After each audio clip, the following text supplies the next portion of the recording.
जिला शहडोल के। परिवार में कौन कौन है?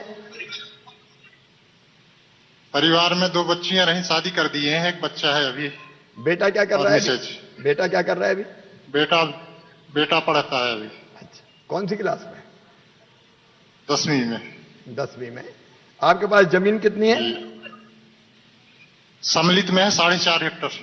4.5 हेक्टर।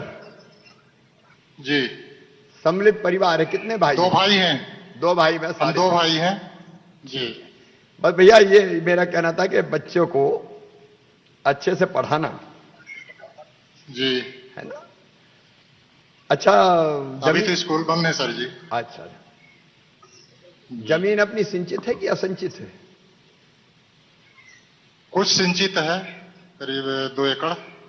अच्छा, 2 एकड़ काय से सिंचाई और करते हैं? काय से सिंचाई करते हैं? एक कपिल धारा मिला था। कपिल धारा के कुएं से। फसल कौन कौन जी सी होती है? जी। एक गेहूं, धान, राहर और कोदो। इस बार कैसी हुई अभी राहर कोदो वगैरह? राहर कोदो ठीक है सर जी इस बार। ठीक है। और धान भी ठीक है। धान भी ठीक है। धान भी ठीक है। शहडोल में जी। पानी कैसा गिरा है? पानी ठीक गिरा सर जी इस बार। अच्छा हो गया, अच्छी हो गई पहले बरसात? बीच में तो हाँ, बरसात अच्छी हो गई, फसल अच्छी है। चल, आपको खसरा खतौनी की नकल मिली है कि नहीं मिली? जी, जरूरत पड़ती है तो लोग सेवा से ले लेते हैं। तो आसानी से मिल जाती है, चक्कर काटने पड़ते हैं? जी जी, नहीं, एक दिन में मिल जाती है। मिल जाती है। आपने जी। केसीसी कार्ड है, किसान जी क्रेडिट कार्ड? जी जी उस पर लोन लिया है आपने? जी, लोन लिया था सर। उस लोन को लेने में भी कोई दिक्कत तो नहीं हुई? कोई दिक्कत नहीं, आसानी से मिल गया। आसानी से मिल गया। तो जी। लेके आप वापस भी कर देते हैं? हाँ, वापस भी कर दिए सर। और ब्याज कितना लगता अभी है? अच्छा बताओ, पहले आप बताओ। ब्याज तो 0% में लिए थे कोऑपरेटिव बैंक से। अच्छा अच्छा। जी तो ये अच्छा ना कि 0% ब्याज पे लो, वापस करो, फिर ले लो। जी। अब खरीफ फसल में लेने वाले थे तो आप 4,000 दे रहे हैं, तो शायद लेना ना पड़े अभी। ये 4,000 बड़े काम के। अब उद्योगपति और करोड़पति क्या जाने कि 4,000 का मतलब क्या है। वो तो सोने का चम्मच लेके पैदा हुए। अरे गरीब किसान से पूछो, जब जरूरत पड़ जाती है तो 4,000 कितना काम आता है। तो इस योजना से आप खुश हैं? बहुत खुश हैं सर जी। चलिए, आपको बहुत और ऐसे समय में ये हाँ, और ऐसे समय में ये दिया जा रहा है कि बिल्कुल तुरंत इसका उपयोग किया जा सकता है खाद बीज में। नहीं, आप उपयोग करें और खुश रहें। और जी। सबको भी गांव में मेरी राम राम कहें। बहुत बहुत धन्यवाद आपको। जी, धन्यवाद। अब हमारे साथ जुड़ेंगे जिला देवास से श्री विजेंद्र सिंह डांगी। ये हॉर्टिकल्चर कृषक हैं। विजेंद्र भैया, राम राम। राम राम जनाब। क्या कौन सी फसल करते हो आप उद्यान की, हार्टिकल्चर की? लहसुन की करते हैं। लहसुन? जी, लहसुन। लहसुन में 1 एकड़ में कितना खर्चा आता है? एक एकड़ में 10,000 रुपए का। 10,000? और लगभग कितने का बिक जाता है जब फसल ठीक ठाक आ जाए तो? ठीक ठाक ये कम से कम 300 कुंटल हो जाता है अपने को। अच्छा अच्छा। 300 कुंटल 3 एकड़ में। 3 एकड़ में। और रेट पे रहता होगा कि कितना फायदा होगा या? हाँ, रेट पे रहता है वो। आज कुछ चल रहा है तो सबसे मिल जाता है। 3 लाख रुपए अपने को मिल जाता है बाद में। यार, एक बात मैं आपसे पूछ रहा हूं जी। कि ये कृषि बिल में प्रधानमंत्री जी ने एक व्यवस्था और की है। उन्होंने ये किया है कि किसान चाहे तो फसल बोते समय अगर कोई से करार हो जाता है और वो तय करता है कि मैं लहसुन के इतने 1,000 रुपया कुंटल दूंगा, पहले से ही बोते समय पता चल जाए और आपकी और व्यापारी की पट जाए। अगर कहा कि 10,000 रुपया कुंटल दूंगा व्यापारी ने, एक उदाहरण के लिए मैं कह रहा हूं, और आपको लगे कि 10,000 ठीक है, 1 कुंटल के अगर मैं बोता हूं तो खाद में बीज में इतना खर्चा लगता है, और पहले ही बोते समय पता कि इतने रुपया मिल जाएंगे, तो ये अच्छी बात है कि बुरी बात है? बहुत अच्छी बात है, बहुत अच्छी बात है, और हम तो समर्थन करते हैं इसका। इसमें कोई बुराई तो नहीं है? कुछ भी बुराई नहीं, और जो भी कर रहे हो हमारे हित के लिए कर रहे हो, किसान के हित के लिए कर रहे हो आप, और बहुत खुशी मिलती है। तो किसान बहुत बिल खुशी पे मिलती है। ये दूसरा प्रावधान है कि भाई जहां चाहो, अगर कोई व्यापारी आया, कोई कंपनी आई और उसने कह दिया कि मैं सोयाबीन 5,000 रुपया कुंटल लूंगा आपका, वो भैया, तो दाल भात में मूसल चंद काय को बन रहा भैया? किसान को पटेगा तो करेगा, नहीं पटेगा तो नहीं करेगा, जबरदस्ती तो है ही नहीं कोई। और अगर वो खाद बीज की व्यवस्था कर देता है, उन्नत बीज खाद की पहले से तय करके कि भैया जब फसल आएगी तो तेरे खाद बीज के काट लेना, बाकी मुझे दे देना, तो इसमें कोई बुराई है क्या? बिल्कुल भी नहीं बुराई, कुछ भी नहीं। तो ये दूसरी बात ये कि ये चाहे संतरा हो, चाहे केला हो, चाहे लहसुन हो, चाहे प्याज हो, चाहे आलू हो, चाहे मिर्ची हो, अब इसमें क्या आपत्ति है? लेकिन कुछ लोग इसी पे हंगामा मचा रहे हैं। अब ये आज एक निवेदन था माननीय आपसे। हाँ, आज जो फसल बीमा योजना का, अच्छा क्या बोले आपने? निवेदन था आपसे कि 18-19 का जो खरीफ का बीमा, वो हमारा गांव का नाम छूट गया, मुल्ला दांगी का।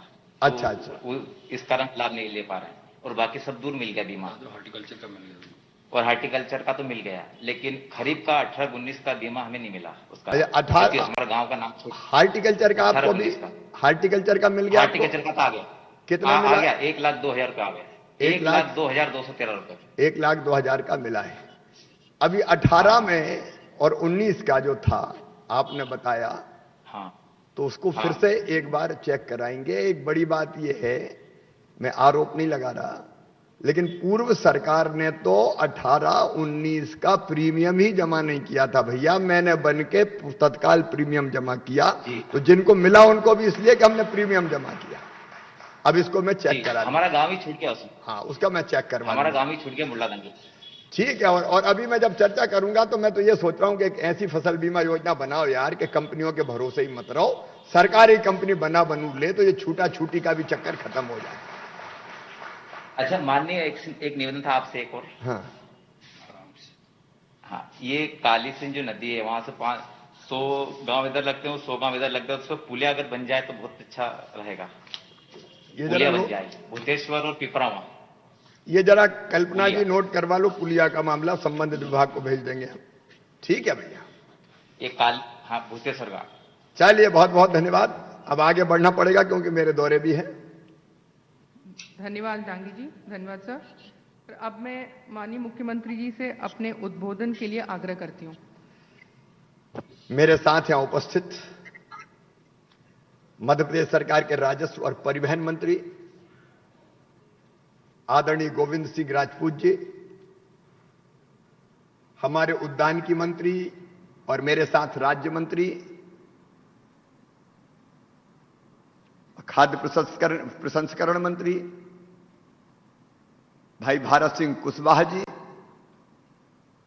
मेरे मंत्रिमंडल के साथीगण, सामने मुझे मोहन यादव, राम खिलावन पटेल तो दिख रहे हैं, बाकी अलग अलग जगह होंगे सब। मेरे सभी साथी मंत्रीगण, विधायकगण, सांसदगण और प्रदेश भर में मुझे सुन रहे मेरे प्रिय किसान बहनों और भाइयों, आप सबको राम राम करता हूं, आप सबको प्रणाम करता हूं, आप सबको नमस्कार करता हूं। आज मैं अपनी बात की शुरुआत किसानों के बिल से ही करता हूं। कुछ लोग जबरदस्ती हंगामा मचा रहे हैं और यह जरूरी है कि बात साफ होनी चाहिए। देखो, नरेंद्र मोदी जी एक अद्भुत व्यक्ति है। आप बताओ, जिनकी जिंदगी में जनता के अलावा तो कोई और है नहीं, जनता के अलावा किसी और का सोचते नहीं। 14 में प्रधानमंत्री बने, फिर और उससे बड़ा बहुमत देके लोगों ने फिर 19 में प्रधानमंत्री बनाए। अब उनके मन में कोई ऐसा स्वार्थ हो सकता है कि किसानों का अहित कर दें, कोई कंपनी का भला करने जाए? नरेंद्र मोदी जी में जिद है, जुनून है, जज्बा है अपने देश को बनाने का और किसान और गरीबों का कल्याण करने का। यह मैं दिल से कह रहा हूं, अंतरात्मा से कह रहा हूं। मैंने मोदी जी के साथ कई वर्षों तक काम किया है। वो गुजरात के मुख्यमंत्री थे, मैं मध्य प्रदेश का मुख्यमंत्री था। हम साथ साथ काम करते थे। मैं उनका आदर करता था, वो मुझसे सीनियर। और गुजरात का नया मॉडल उन्होंने खड़ा कर दिया था, लेकिन तब मैं उनका आदर करता था। आज मैं उन पर श्रद्धा करता हूं, उनकी भक्ति करता हूं, क्योंकि जो जिद, जुनून और जज्बा नरेंद्र मोदी जी के दिल में है किसानों के लिए, गरीबों के लिए, वो अद्भुत है मेरे बहनों। वो किसानों के कल्याण की दीर्घकालीन नीतियां बनाते हैं। तात्कालिक लाभ की भी प्रधानमंत्री किसान सम्मान निधि जैसी योजना बनाई, लेकिन उनके मन में जिद है कि किसान की आय दुगनी कैसे हो, और दुगनी करने के कई कदम उठाए जा रहे हैं। किसान सम्मान निधि उनमें से एक कदम है, लेकिन सबसे बड़ा कदम होगा कि कैसे सही दाम किसान को मिले। अब एक चीज थी भैया, अपने घर कोई फसल आई, सब्जी आई चाहे अनाज आया, और अपन मंडी लेके गए, मंडी में लाइन लगी है, उसके बाद बोली लग रही है, मेहनत कर करके मर गए रे और अपनी फसल उगाई, उनने लय दाने ऐसे ऐसे करके, और वो ला इतने में दे दे, देना तो दे दे। अब हम तो ट्रैक्टर ट्राली भर के पहुंच गए, अब वापिस कैसे आए, और किराया लगेगा, परेशानी होगी। तो आप बताओ नीलामी होती कि नहीं होती फसल की? अरे जोर से बताओ, नीलामी होती कि नहीं? केवल नीलामी होती है। बताओ, उछाल के ले लो, कभी कम तोल लिया, कभी ज्यादा तोल लिया, कभी धक्का कर दी, कभी मुक्की कर दी। अरे भैया मैंने भट्टा लगाया जा साल मेरे खेत में, मैं कह रहा हूं बैंगन, और बैंगन जब बिकने जाए मंडी में तो 8% कमीशन काट रहा है, 8%। बोलो कटे कि नहीं कटे? अब तुम कमीशन काट रहे हैं मन मांगा। अब अगर यह तय किया प्रधानमंत्री ने कि भैया मंडी में बेच रहा है तो मंडी में बेचो, मंडी पे बेचने में कोई आपत्ति नहीं है, मंडियां बंद नहीं होगी, ये पीएम भी कह रहा है और मध्य प्रदेश का सीएम शिवराज सिंह चौहान भी कह रहा है। बिल्कुल बंद नहीं होंगी, चलेंगी, और इंफ्रास्ट्रक्चर बढ़िया बनाएंगे और सुविधाएं बेहतर करेंगे। लेकिन भैया मेरे भटा अगर कोई मेरे खेत में ही खरीद ले जाए, अच्छे दाम दे रहा हो, तो बताओ कोई बुराई है क्या? आप मुझ पर दादागिरी क्यों कर रहे हैं कि तू तो विदिशा की मंडी में ही जाके बेच? नहीं बेचना मुझे, मुझे मेरे खेत में बेचना है। तो ये दादागिरी क्यों कि मंडी में ही जाके बेचे? हम अपना गेहूं, अपना चना, अपना मसूर, अपना बटरा, अपने फल, अपनी सब्जियां काय को घर नहीं बेच सकते? कोई घर ठीक दाम देगा तो घर बेचो। अब कई ऐसे एक्सपोर्टर आ गए आज के जमाने में कि जो सीधे अनाज खरीदते हैं और विदेश भेजते हैं। अब अपना बासमती चावल विदेश में जा रहा है, अमेरिका और कनाडा में। भैया जो धान पैदा कर रहे हैं, मुझे बताओ एक बार, अगर मेरे घर पे कोई एक्सपोर्ट करने वाला आया और उसने कहा कि मैं 3,000 रुपया कुंटल दे रहा हूं और मुझे सौदा जम गया, तो मुझे बेचने देना चाहिए कि नहीं बेचने देना चाहिए? कह रहा नहीं, मंडी में ही जाके बिकेगा। क्यों बिकेगा साहब? अगर मेरा सौदा पट रहा है, कोई एक्सपोर्टर खरीद रहा है, मैं घर पे बेचूंगा। अगर कोई खेत पे आके खरीद ले जा रहा है, मैं खेत में बेचूंगा। और यार कोई ने अगर वेयर हाउस पे खरीदना शुरू कर दिया और वेयर हाउस पे अच्छा रेट दे रहा, तो मैं वेयर हाउस पे बेचूंगा। और कोई फैक्ट्री मिल मालिक अगर तुअर की दाल बना रहा है, चने की दाल बना रहा है, और वो मेरे घर से ही खरीद के ले जा रहा है, तुअर के दे दिए उसने 8,000 रुपया कुंटल, तो मैं काय को मंडी जाऊं भैया? ये बताओ, काय को मंडी जाऊं? नहीं जाऊंगा, मैं वहीं बेचूंगा। अब जो इसका विरोध कर रहे हैं वो कह रहे हैं नहीं नहीं, मंडी में ही बेचो, मंडी के बाहर मत बेचो, मंडी में के बाहर बेचा तो लूट लेगा। अरे कैसे लूट लेगा? इसमें बिल में प्रावधान किया है और प्रावधान यह किया है कि एक दिन में जितने की फसल वो खरीदेगा उतना सिक्योरिटी मनी डिपॉजिट करनी पड़ेगी, ताकि खाके नहीं भग जाए और उस मनी में से पैसा दे दिया जाए। एक दिन के अंदर भुगतान होगा। अधिकतम किया 3 दिन, इसलिए कि अगर आरटीजीएस और बाकी किया तो कई बार बैंक में आने में। अब कोई बाहर खरीदता है तो कोई नुकसान है क्या? आज दिल से यहां और वहां पूरे प्रदेश में मुझे सुन रहे हैं किसान, बताओ भाइयों कोई दिक्कत है क्या? अरे मंडी में लो, मंडी में बेचो, घर दे दे कोई घर बेचो।